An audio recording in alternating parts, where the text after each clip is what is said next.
Our extension fruit nut specialist, Becky Carroll, joins us now. And Becky, you know, we just saw from up in Collinsville the issues with bagworms. Is bagworms usually a problem that producers are gonna have a lot of trouble with? Not normally. It's just been ideal conditions for bagworms, and I had a few more calls last year than normal too. And so once they get established in an area, those populations kind of build.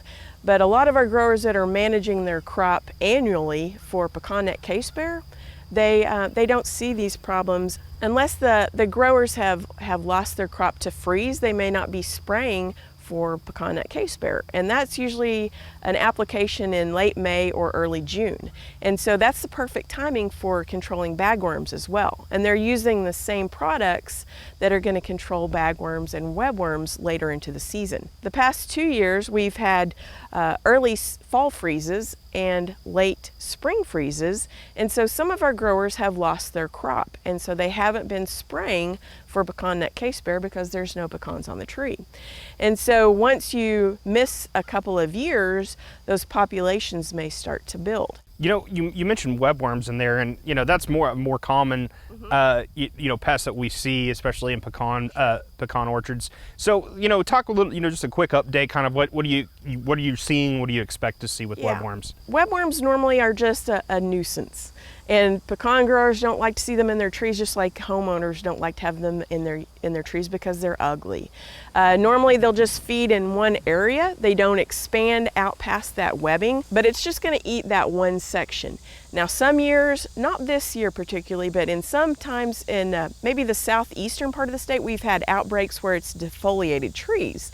And if we go into the fall with no leaves, those trees won't be putting on a crop for next year either. So those are things to watch for. If it's just one limb, if they can open up that webbing just so predator insects or birds can get in there and feed, that's going to help it out. But if it's defoliating the tree, they may need to look at doing some type of spray. Becky, there might be, a lot of growers in the state might have, well, maybe not a lot, but some growers in the state might have an issue that they might not be aware of. Yeah, this year we've had really cool, wet conditions, and our growing season's been a little strange. And because we've been so wet and just the right temperatures, we're seeing a lot of scab development.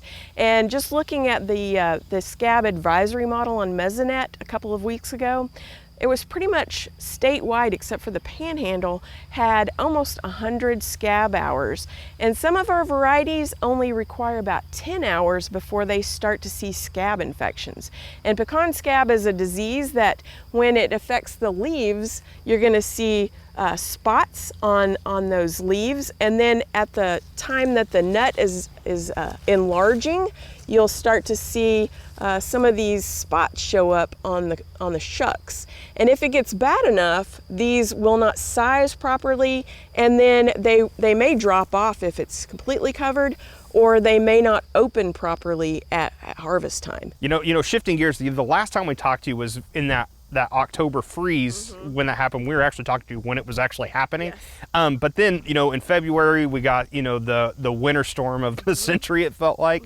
So how has that impacted, the pecan crop? We saw a lot of trees with major limb damage. The ones that have the major ice damage, we may have lost up to 75% of our canopy on some of those trees. But right now, the limbs that were remaining have a good crop. Before we let you go, you actually have an event coming up for that, a lot of people in Oklahoma might be interested in. Yeah, we have a fruit and vegetable field day here at the station. We'll be hosting a field day August 9th from 9:30 to 11:30. And that event is going to be talking about some of our vegetable production, some of the research that's going on. And then we'll take a look at our fruit tree demonstration block and just how some of the fruit trees have fared this season. Alrighty, thanks Becky. Becky Carroll, fruit nut specialist here at Oklahoma State University. And if you'd like a link to the field day that she mentioned, go to our website, sunup.okstate.edu.